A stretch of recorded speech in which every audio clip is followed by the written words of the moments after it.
So I just opened my worm bin and found worms trying to escape in higher numbers again than usual.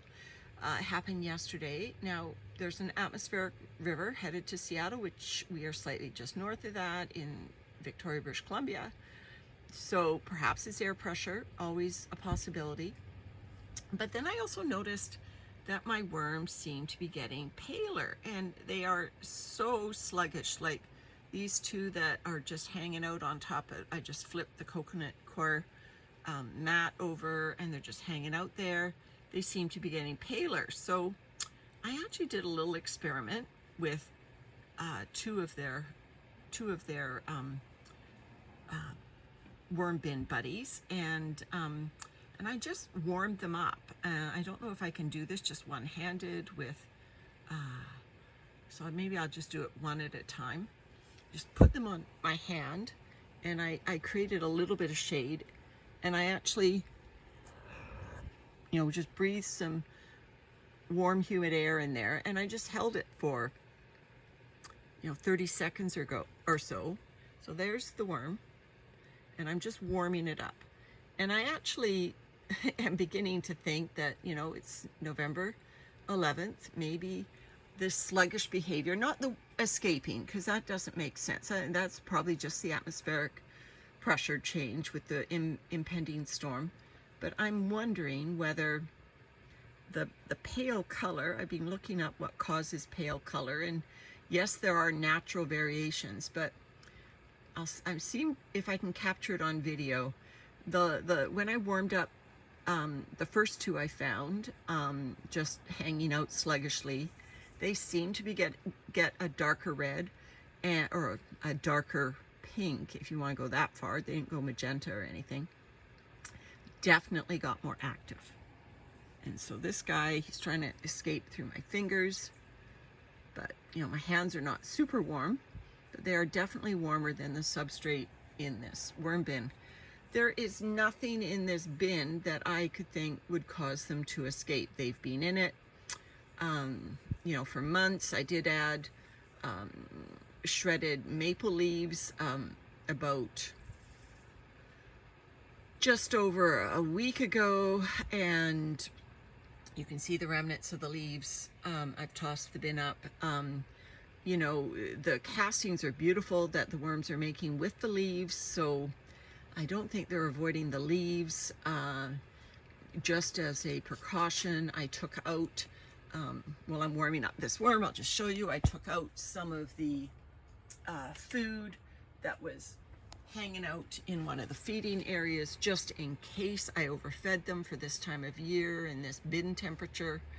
So I've removed some of the apple and a little bit of, another feeding. I'm not sure what it was.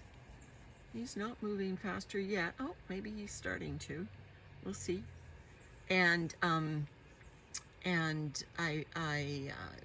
didn't toss up the entire bin again. That would just disturb them. But, I did go into the feeding zone and remove some of that food. The leaves, I wondered, are they too sharp? Because I added them bone dry. They're in a big bag sitting there and shredded right next to my worm bins, and I just grabbed handfuls of them and I put them underneath the moist bedding when I felt that the bedding was getting a little too moist. The moisture levels in this bin are now fabulous. So seems to have regulated the moisture level throughout by adding those leaves. The leaves are nice and soft now, and the worms seem to be breaking them down already. But and there he goes. So now he's warmed up. Now I'll be able to look on this video to see whether this worm actually changed colors in warming up on my hand, and you can give me your opinion too. He's definitely behaving more like a red worm. He's behaving definitely more like, hey, why am I on this dry hand? To me, he looks a deeper tone. I know it's probably got to do with, hemoglobin or, the food substance, but I am feeding them raw leaves. And I actually did hear that raw leaves, or not raw leaves, leaves create a darker casting. So I wondered if it also would have something to do with the color. But there he is. He's now moving actively, and I will put him back into his home and he can get on with it. This little guy, he's very delicate, so I don't want to hurt him. Oh, there's actually two of them there, so I think I'll just, or maybe he's gone under the blanket. See, they do that. They go under the hairs of the blanket, so I'll just turn him over into the bin. Anyway, it wasn't quite mouth-to-mouth resuscitation for a worm, but it was a resuscitation just to assure myself that my worms are still okay. It's probably about 11, 12 degrees in this greenhouse, and so the bedding temperature is probably a little bit warmer than that, given that it does have food breaking down. But I just wanted to assure myself that the color and the activity of the worms was within range.